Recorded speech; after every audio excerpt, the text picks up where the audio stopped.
title is Persistent Prayer. In 1972, Reverend Dr. Augustine Jabakumar, he was working as a mechanical engineer with a good job and regular income. But God called him to go as a missionary to Bihar, and a place many people call a graveyard of missionary. But Reverend Dr. Augustine Jabakumar, he went there, and it was very hard to work there because in that place people are very strong in persecution. But Reverend Dr. Augustine Jabakumar, he went and he moved out in faith and depending only God for help and guide and save. And God answered his faith. He prayed before he go to Delhi and son.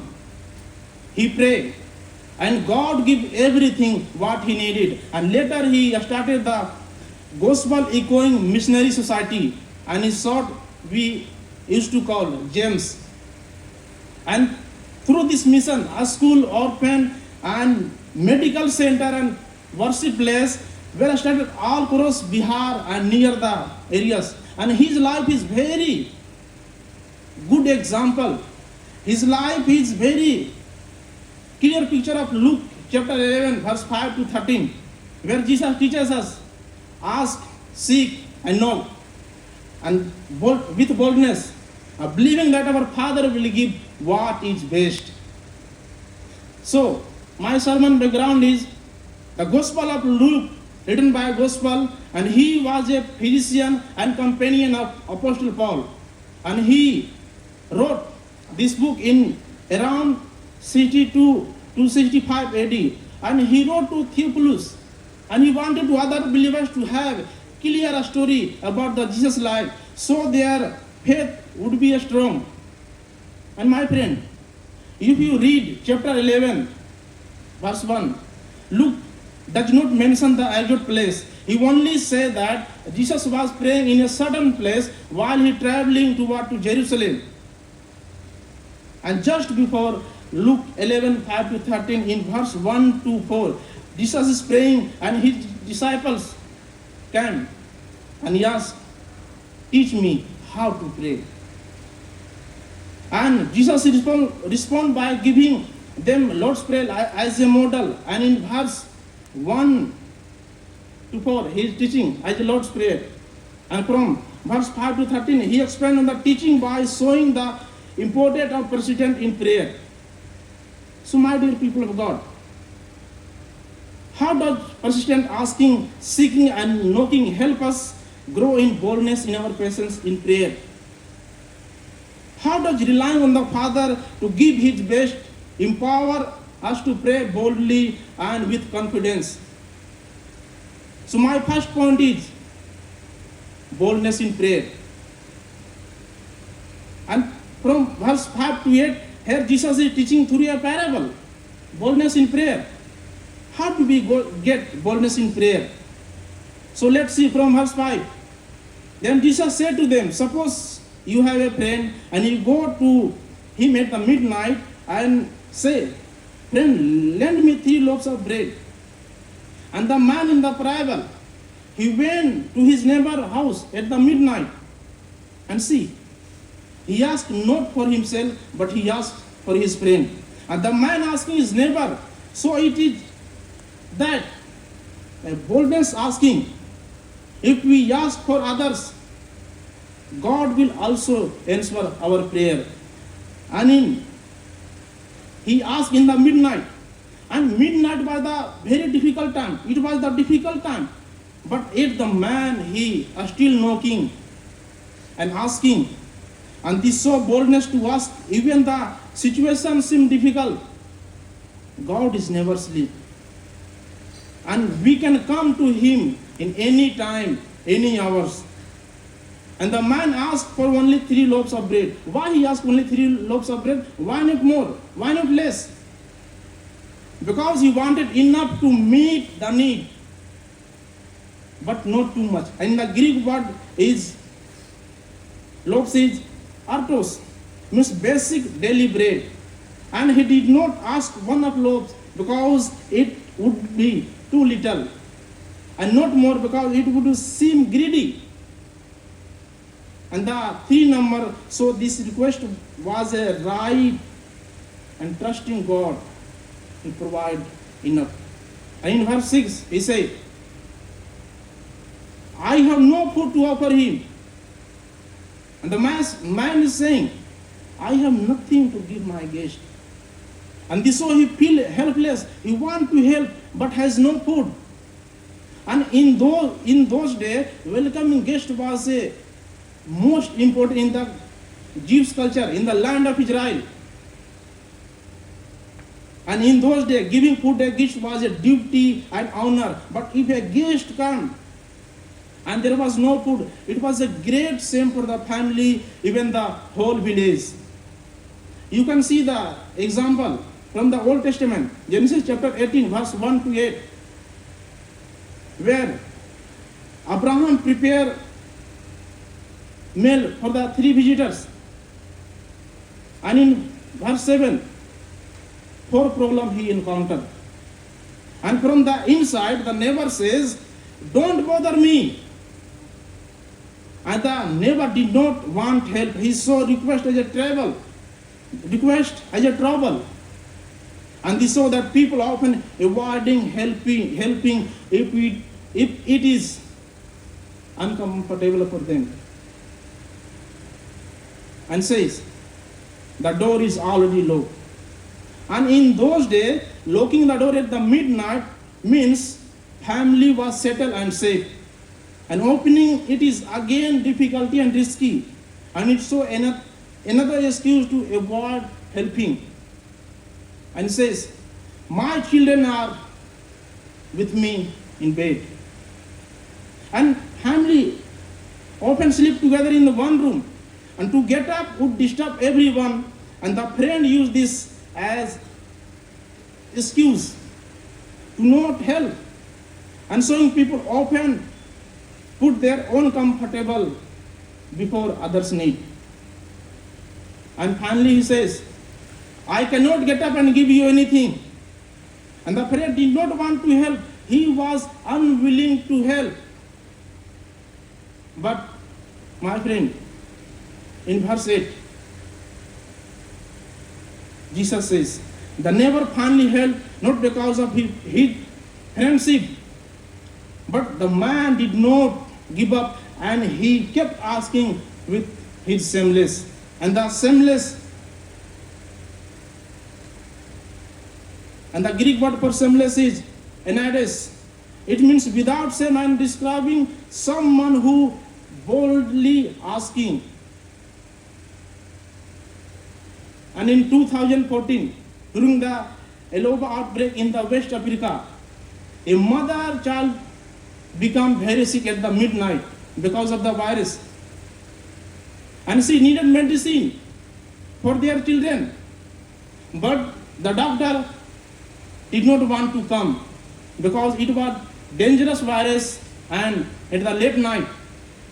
But the woman, she kept asking, she kept knocking for the help. And finally the doctor has come to their home and they give some medicine. And her children got better. And this saw the same lesson Jesus teaches us in the parable. The mother was brave and persistent, asking for someone else. When it is hard, true prayer works the same way. When we keep asking God for others' need, we can trust that we will answer even the same difficulty. My dear people of God, if you face this problem in your life, how will you manage it? Will you depend on God first, or you will turn to someone else? Martin Luther said, to be a Christian life without prayer is no more possible than to be living without breathing. And my second point is boldness through persistent asking, seeking and knocking. And from 9 to 10. And Jesus teaching us something very important about the prayer. He says in verse 9, ask, seek, and knock. My friend, if God know already our needs, why does Jesus tell us ask, seek, and knock? Because Jesus wants us to come to Him in faith. And Jesus says, ask, it will be given to you. And the Greek word is etio, means to bring our needs with a humble heart. And when we ask, we trust God to give what is need. And asking in the first step of prayer, where we open our heart to God and tell Him our needs. And next Jesus says, seek and it will be found. And the Greek word is jetio, means to look something on purpose. To look something on purpose. And this shows that prayer is not just saying a word. It is involved putting effort into discovering God's will. And seeking God's means knowing Him and following His way, and which brings us closer to Him. And then Jesus says, knock and it will be open to you. And the Greek word is kroio, means to keep trying on again and again, not just once. And knocking in prayer means we did not give up even the answer are slow. We keep praying and trusting that God hears us. And in verse 10, the promise of God responds through Jesus Christ. And Jesus says, everyone who asks, receive, and the one who seeks, find, and to one who knocks, it will be open. And this verse assures us that God listens always sincerely prayer. He may answer quickly, or He may wait for the right time, but He never ignores their children. And sometimes God gives what we ask, and sometimes something better. His gift, peace, strength, wisdom, or grace come from His love. And He always hears our prayer. George Muller, the director and orphan in England, many times he had not money, he had not put for their children, for their students, but he never asked to any people to help. He fully trusted on God. And one morning, there was no breakfast. Astrid Muller gathered the children and prayed and thanks God for food. They did not yet have. And soon, a baker man come with a fresh bread, and a milkman come with a fresh milk. My friend, God provided at the right time. And this story shows us, when we pray boldly, seek God, keep asking, He always hears us and always ready with answer. My dear people of God, what are you praying for today? What are you praying for today? Don't give up. Keep asking. Keep knocking. Because God will answer in His perfect time. Billy Graham said, prayer is not just asking, it is listen to God's voice and trusting Him with our lips. And my third point is boldness through trusting the Father to receive His best. And from 11 to 13, let's see from 11. Jesus says, if your son asks for a fish, will He give him a snake? And the Greek word for snake is ovis. It is often used for dangerous or evil. It means dangerous or evil. And here Jesus shows the loving nature of the Heavenly Father. People were thinking harshly about God's way, doubting His care and fairness. But Jesus said that just a parents, just a father, don't ignore their children. Our Heavenly Father will never ignore us. When we call to Him, God loves us and cares us and gives us what is best. And 12, or he asks for an egg, will he give him a scorpion? And in the Jesus time, egg was a common food and presenting the child basic need. And a scorpion was dangerous and could hurt. And this so that loving father would never give something harmful even children ask something for good. And in the same way, God, our perfect Father, will always give what is good and never anything harmful to those who ask Him. And in verse 13 says, even sinful women naturally know how to care for their children. How much more will our Father in heaven give Holy Spirit those who ask Him? Even sinful naturally know how to care for their children. Earthly parents give good things, good gift. Even they are imperfect.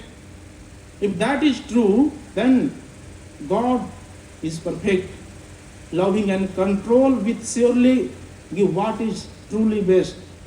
Especially talking about the Holy Spirit.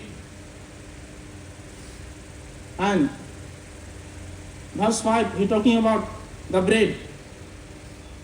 But in verse 13, he talking about the Holy Spirit. My friend, if you praying today for food, for money, for car, for house, but God said, I will give you a Holy Spirit, what will you choose? What will you choose? As Charles Astad, a famous cricketer who later became a missionary, and so amazing trust in God, his life. When his father passed away, he received a 29,000 pound, and today context is 30.45 lakhs. And he did not keep for himself. He donated the Moody Bible Institute and George Muller Orphan and the work of the Salvation Army. And he decided to live with faith. And God never let him down. And this story reminds us, if imperfect father give good gift to their children, how much more our Heavenly Father will give? Who is perfect? Who is correct? Who is right? Do you really believe that God will give what is best? What gift you need from God today? What gifts do you need from God today? Jesus promised that if we ask, Father will never fail us, and boldly seek His Spirit to guide and strengthen and transform your life and our life today. So my dear people of God, Luke is trying to teach us through 11:5 to 13. My prayer is bold and persistent and trusting. We are called to approach God with confidence, relying on His perfect wisdom and love.